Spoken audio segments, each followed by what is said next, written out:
Hey guys, this is an updated skier task guide for kind of sabotage. For this task, you do need to hand over the secure folder 0052 to skier. So this task does go hand in hand with the therapist task supply plans. So when you have actually gone to woods, found the secure folder, and then extracted with it, then you will have a decision to make on if you did want to hand the secure folder over to skier to complete this task, or over to therapist for the supply plans task instead. You guys will have to be the ones that look at the rewards and then decide which one is going to be more beneficial for you at that time. Basically, it will come down to some therapist rep 7500 XP and 75k rubles versus some skier rep 4500 XP and almost 200k rubles.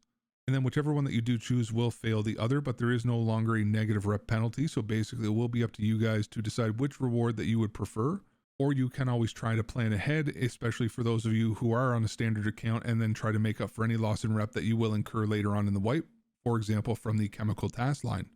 So I've personally always handed this folder over to skier to complete the kind of sabotage task, and that's because later on you will unlock the chemical task line from skier, and I've never ended up handing that final item over to him. So instead, I always hand this folder over to him to slightly offset the skier rep that I'm going to be losing later on in the wipe. And in my opinion, the therapist tasks do tend to be a little bit easier to complete as a whole than skiers. But even if you do end up handing this item over to therapist and piss off skier for not giving him the chemical part 4 item either, then you can always make it up to him by just paying him off with 1 million rubles in order to complete his loyalty buyout task, and then you will get 0.25 rep back, and rubles are basically easy enough to farm, so it's really not that big of a deal.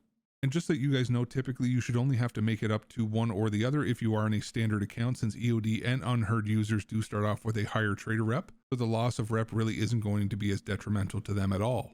So this way you can prioritize whether or not you want more money or more experience. It will be totally up to you guys. So hopefully you guys did find this guide useful and it does help you to complete this task. Thank you guys for choosing my guide on this, and hopefully you have a fantastic rest of your day.